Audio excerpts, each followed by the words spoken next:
Let's mic news at 9। ये है let's mike modern radio. आप सुन रहे हैं न्यूज एट 9 समाचारों के साथ मैं महेश सिंह। चीन ने भारत के उस कदम को अवैध करार दिया है जिसमें अरुणाचल प्रदेश के 27 स्थानों और भौगोलिक विशेषताओं के मानक नाम आधिकारिक नक्शे पर दर्ज किए गए थे।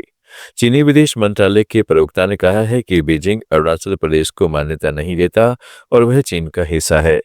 भारत ने हाल में इन जगहों के नाम आधिकारिक रूप से चिन्हित किए थे, जो समय समय पर चीन के किए गए नामकरण के जवाब में था।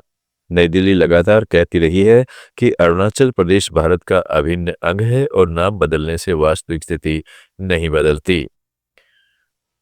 बांग्लादेश के दिनाजपुर जिले के बीरगंज इलाके में जमीन के जबरन कब्जे की कोशिश को लेकर एक परिवार पर हमला हुआ है। घर से जुड़े खाली प्लाट पर कब्जा करने की कोशिश का विरोध करने पर मोमिनों ने हिंदू परिवार के 6 सदस्यों को पीट दिया। पीड़ितों को स्थानीय लोगों ने दिनाजपुर सरकारी अस्पताल पहुंचाया, जहां 2 लोगों की हालत गंभीर बताई जा रही है। घटना के बाद हमलावरों के खिलाफ अभी तक कोई मामला दर्ज नहीं किया गया है। यूएई में त्रिपुरा से भेजा गया 1000 किलो जैविक शहद पहुंचा है।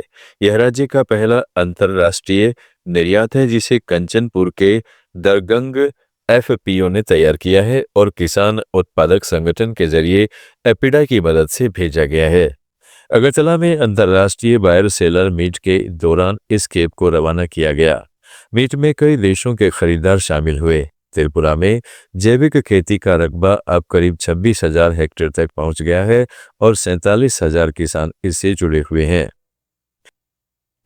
दक्षिण एशिया में छोटे मुद्दे बड़े आंदोलनों में बदल सकते हैं।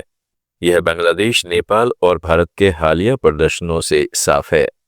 बांग्लादेश में नौकरी आरक्षण के छोटे मुद्दे ने शेख हसीना की 15 साल की सत्ता खत्म कर दी। नेपाल में सितंबर 2025 में सोशल मीडिया बैन से जनजैन प्रदर्शन भड़के। हिंसा और मौतों के बाद प्रधानमंत्री को इस्तीफा देना पड़ा।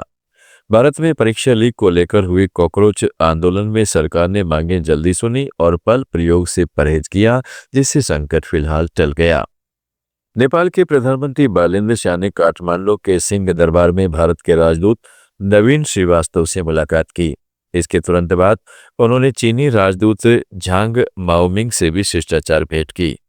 दोनों बैठकों में नेपाल भारत और नेपाल चीन के ऐतिहासिक संबंधों को और मजबूत बनाने, विकास साझेदारी बढ़ाने तथा आपसी हित के क्षेत्रों में सहयोग बढ़ाने पर चर्चा हुई। प्रधानमंत्री शाह ने भारत के साथ पुराने और गहरे रिश्तों को और प्रगाढ़ बनाने पर जोर दिया, जबकि भारतीय राजदूत ने द्विपक्षीय सहयोग को और सुदृढ़ करने की प्रतिबद्धता जताई। श्रीलंका की तमिल नेशनल काउंसिल ने भारत से अपील की है कि वह कोलंबो पर दबाव डालकर संघीय व्यवस्था लागू कराए।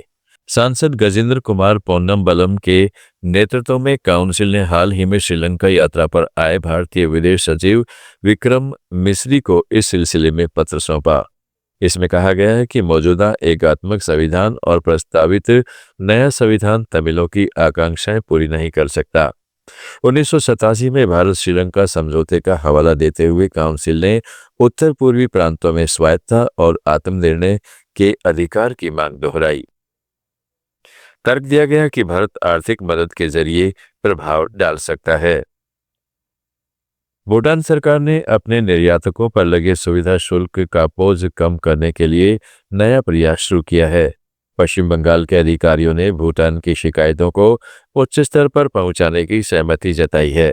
यह शुल्क भारत के रास्ते बांग्लादेश जाने वाले भूटानी ट्रकों पर लगाया जाता है, जो कभी कभी 12,500 नगुल ट्रम तक पहुंच जाता है। इससे भूटान के निर्यात, खासकर पत्थर और रेत जैसे सामानों की लागत बढ़ जाती है। भारत भूटान मुक्त व्यापार समझौते के बावजूद यह शुल्क व्यापार में रुकावट बन रहा है। न्यूज एट 9 में फिलहाल इतना ही। जुड़े रहें लेट्स माइक के साथ। आप सुन रहे थे let's mike modern radio. Follow कीजिए हमें हमारे सोशल मीडिया प्लेटफॉर्म्स पर।